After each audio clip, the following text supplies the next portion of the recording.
now we'll go to more mundane things like the Yankees losing in the World Series. Well, there are a lot of people who are pretty heartbroken, Mike. Well, I understand that. Now, Joel Sherman wrote a really interesting column today in the Post, and there were two paragraphs that really jumped out at me. And, obviously, I'm sure that this show is on in a lot of offices at Yankee Stadium. And if they want to come on and rebut this, they're certainly more than welcome. Always have an open mic if they want to say what they want to say. But, Joel was talking about how the Dodgers beat the Yankees. And this paragraph, I said, wow. What the Dodgers told their players in scouting meetings was the Yankees were talent over fundamentals. That if you run the bases with purpose and aggression, the Yankees will self-inflict harm, as was exposed by Mookie Betts, Tommy Edman, Freddie Freeman, etc. That the value was very high to put the ball in play to make the Yankees execute. They mentioned the Yankees were not just the major's worst base running team by every metric, but the difference was vast on the field between them and the Padres, who the Dodgers beat in the National League Division Series, but were impressive in that area. They were thrilled in how short Yankee leads were at first base to potentially be less of a threat on pivots at second, where Gavin Lux does not excel. They said their metrics had the Yankees as the worst positioned outfield. They were amazed how many times relay throws came skittering through the infield with no one taking charge, and how often Jazz Chisholm Jr., for example, was out of place or just standing when a play was in action. Those are two damning paragraphs where, the Yankees I know are built on power and pitching that makes you swing and miss. And the Dodgers, are a very analytical team as well. They're built on the same thing. But obviously, they're better at fundamentals and they're better at fielding. They just are. Juan Soto is not a top-flight right fielder. In fact, he's below average. Watching every single game, he had a lot of balls go over his head. Maybe that's what they mean about mispositioning the outfielders. Although Aaron Judge didn't have an error in center field, his defensive metrics are not good. Gleyber Torres, one of the worst second basemen in terms of errors in the major leagues. Jazz Chisholm is a guy playing out of position at third base. He made some nice plays. There was time that he was certainly out of position in cutoffs and things like that. So we can go on and on and on and on and on. And the base running, although the Yankees will refute it, for a team that's built on analytics, every single metric that's out there says they're a bad base running team. So I don't know how you clean that up, especially if you bring the same players back. And I don't think they're going to bring the same players back. I think Anthony Rizzo's probably not coming back. I think Gleyber Torres is not coming back. You hope that Soto's coming back, but I'd say that it's right. About 50-50. So, I mean, if these things are exposed by a team like the Dodgers, and you want to get back, I think the Yankees are certainly good enough to win the American League. They've already proven that. But when you're going to go up against the elite, and I said this early, guys, you heard me, you can make mistakes against the Guardians and the Royals. They're not top-flight teams. You'll get by it. In fact, the Yankee playoffs over the last, decade, they beat the Central teams and they lose to everybody else. Mm-hmm. So if you're going to play a team like the Dodgers or the Phillies, you're going to have to really tighten it up and play cleaner baseball. How do you do that? I don't know. I'm not a major league coach or manager, but something has to be done that you have to play cleaner baseball. Well, I don't think there's anything wrong with that report. I think what the Dodgers knew, we kind of knew from watching them. We might not have had the metrics, Michael, but if you watch the Yankees every day, I think all of that analysis was spot on. The phrase talent over, talent over... What was the phrase that they used? Talent over fundamentals. Yeah. I mean, that's factual. Now, I don't know if that's by design or whether it was just circumstances. I think they want to have fundamental players, but did they choose talented players over fundamental players? Why would they do that? I believe that their organization, a lot of organizations believe that talent is the way to go, and you'll mold talent into whatever you need to mold. Well, then they got to do a better job of molding. Because, you need talent. Well, all these players have to have talent, but they also have to be able to play the game the right way. Why are they not playing the game the right way? Why are they the worst base running team? Do they not prioritize it? Are they not teaching it in their lower minor leagues, Michael, so that these younger players know it? Is that part of their evaluation when they sign a free agent or trade for a player? I mean, so that's kind of on them. I mean, you can find talented players who know how to run the bases. You can find talented players that can field the ball. Now, you look at the guys that they have.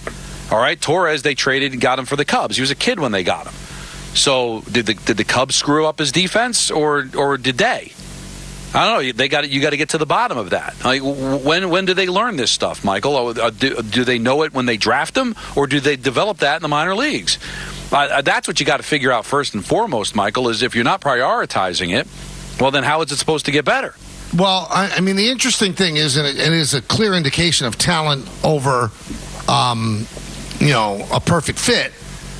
You have to go out and get Juan Soto. Right. I think the Yankees would do that 100 times out of 100 times. Got them to the World Series, one of the big reasons. But you're playing him out of position, or that is his position. He's just not a good outfielder.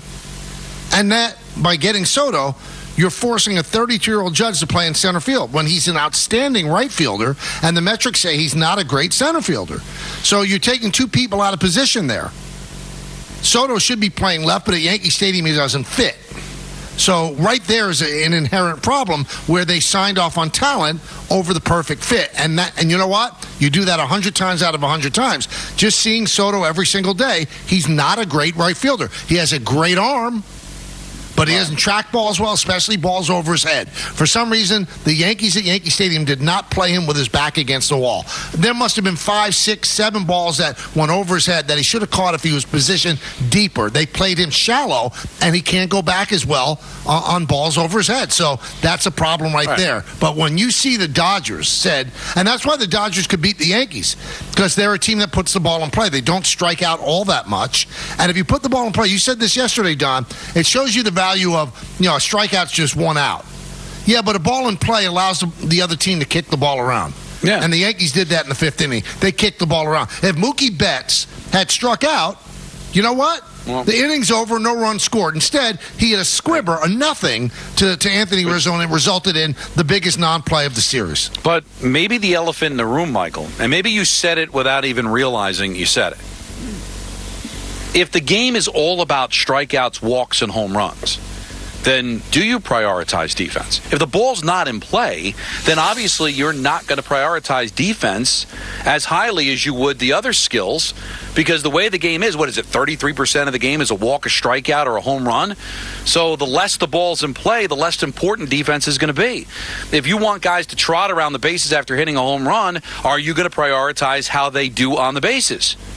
Now, maybe you got to change that because now the steal has become a big deal over the last couple of years, so maybe the line of thinking is different. But when you're drafting players, when you're grooming players for the big leagues, Michael, do you think as an organization, all right, how are we going to do when the ball's in play when the whole essence of the game is to not have the ball be in play? Yeah, but the guys that we're talking, I mean, Anthony Volpe is an outstanding defender. Mm-hmm. Jazz Chisholm's not in the Yankee organization. Soto was not in the Yankee organization.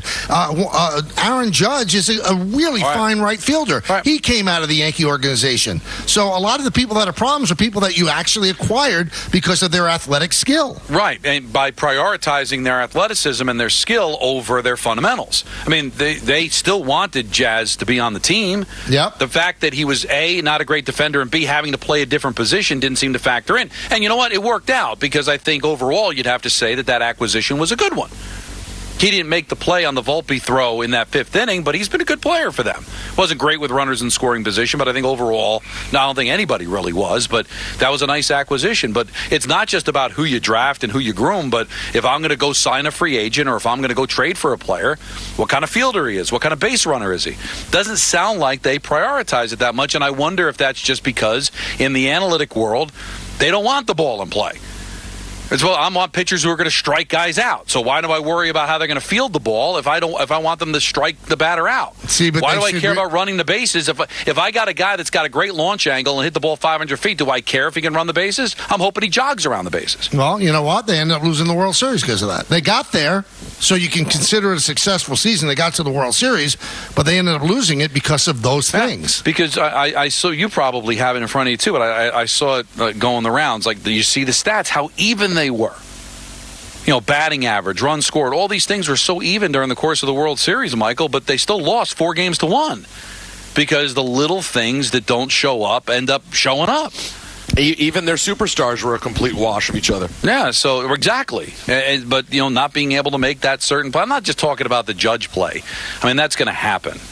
but not covering first base, and then having the throw by Volpe all happen in the same inning.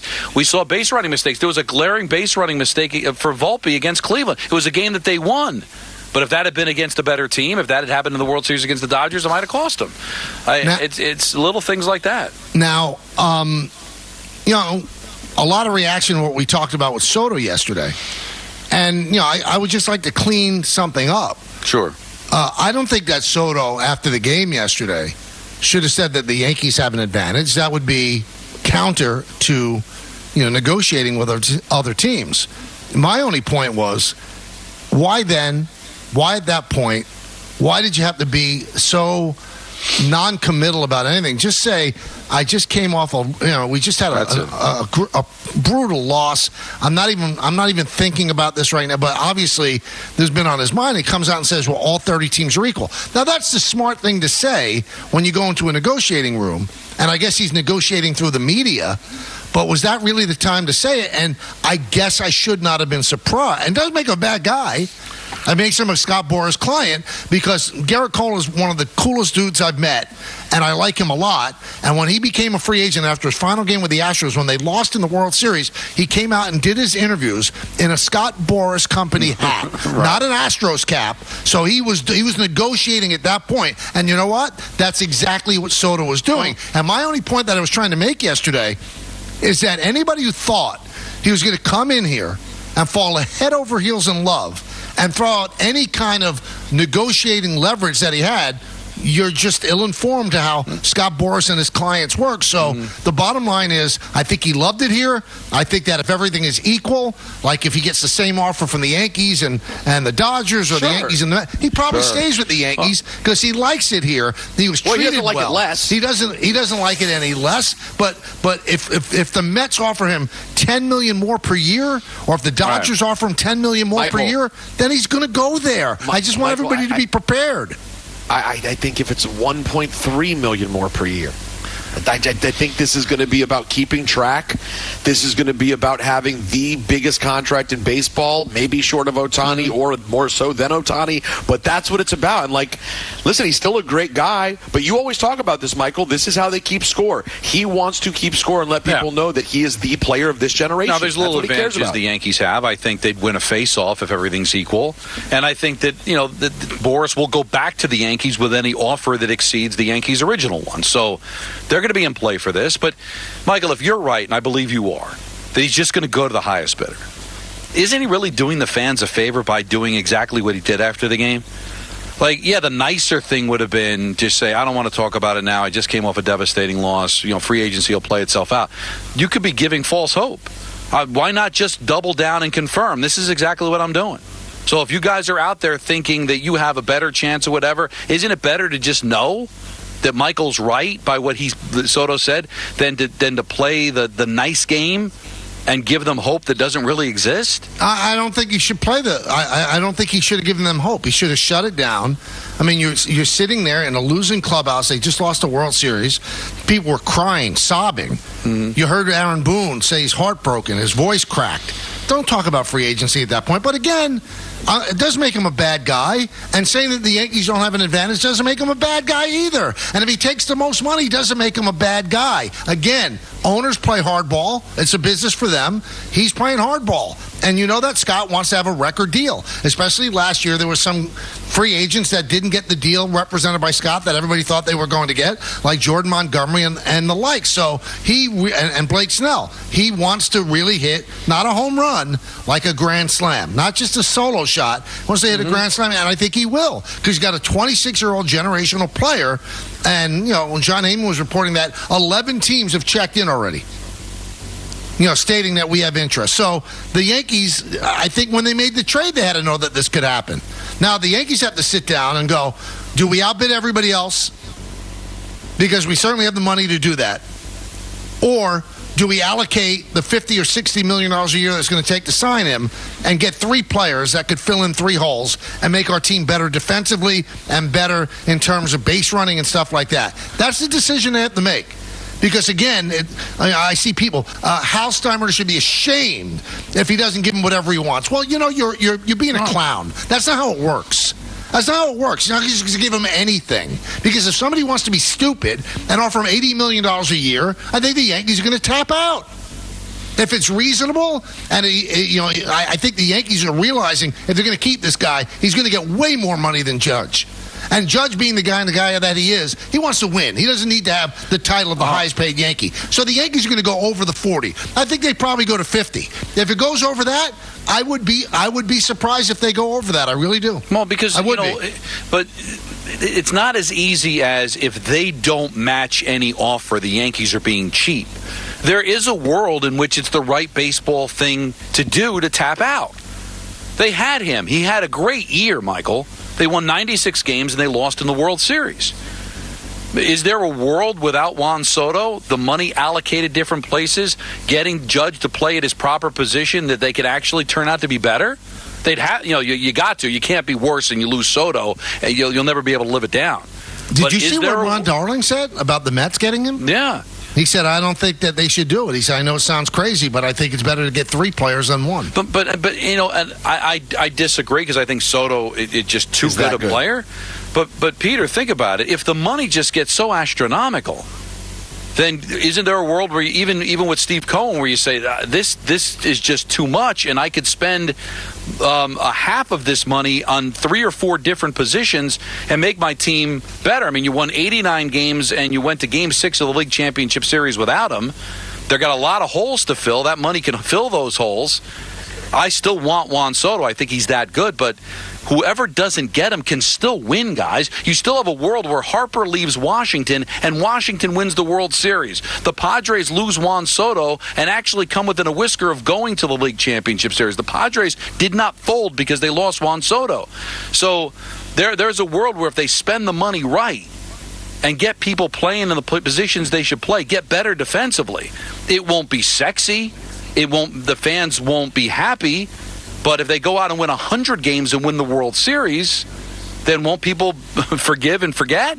I mean, obviously the end game, justifies the means. So if they do win more without him, but I mean, thinking that you'll be a better team without Juan Soto is a stretch. But that is true. But let's listen to what you said, Michael. If they lock down Soto, because of the money that they're paying Cole and Judge and the rest of Stanton's contract, and Rendon didn't come over cheap, that you're probably going to have to fill positions with younger, cheaper players. Right? Yeah. So it does come at a price. So now there might be areas where you're a little weaker. Maybe you'll be better because maybe those young players turn out to become stars, but they also might not turn out to be any good, and those are holes that cost you a chance. Same thing with any other team like the Mets. They go out and get him, great. But now that means you're not bringing back Alonso, so you got to go out and get a first baseman. But maybe even with all Steve Cohen's money, it's not the first baseman that you would have gotten, say, if you didn't bring in Juan Soto. So I think all Ron's saying is to fill 3-4 holes instead of just one. As great as that one is, there is a world that the 4 other positions you fill can make you better. It can. I would rather take the chance with the great player, Michael. But I can understand the other side of it, especially with the price tag. And also, again, just to reiterate, I never expected Soto to speak in the clubhouse and say, the Yankees are the team I want to go to. They have an advantage over everybody else. That would be foolish, and that's not him. He's a smart guy. And Boras is advising him. And Boras, in my opinion, is brilliant.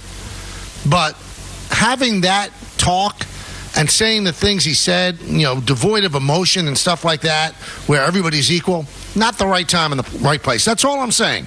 Not that he should have said the Yankees have an advantage. They shouldn't. I think, again, the only advantage they have if it's close.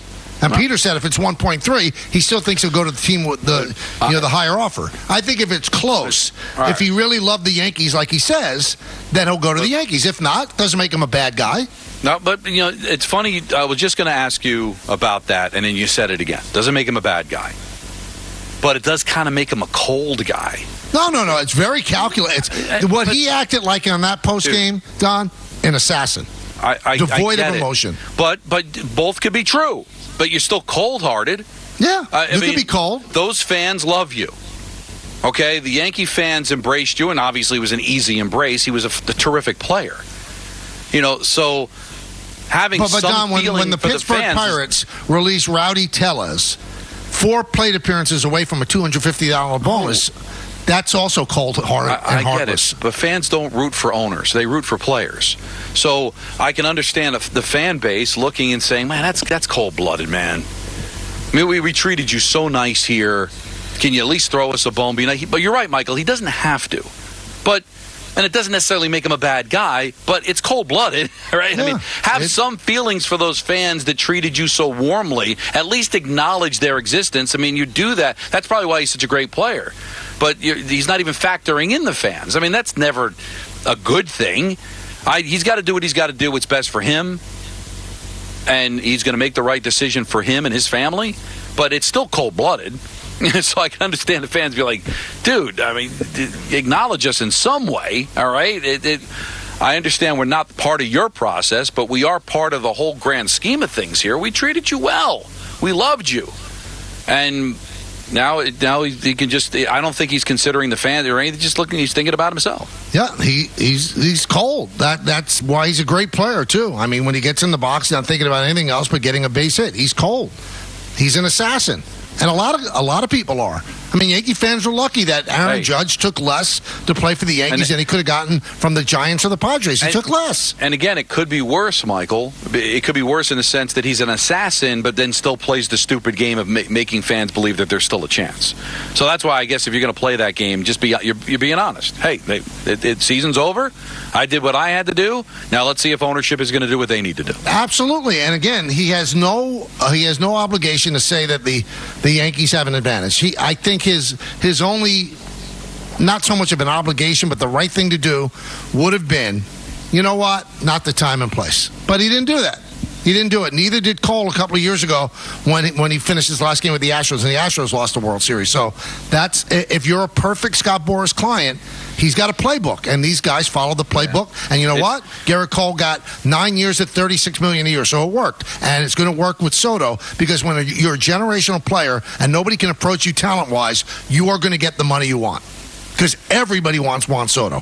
Everybody. You saw the year he had with the Yankees. Greatest year of his career. And at his age, the only player that even comes close to the numbers that he's put up for his career is Ted Williams. That's how great he is. So that's what makes this all the more complicated.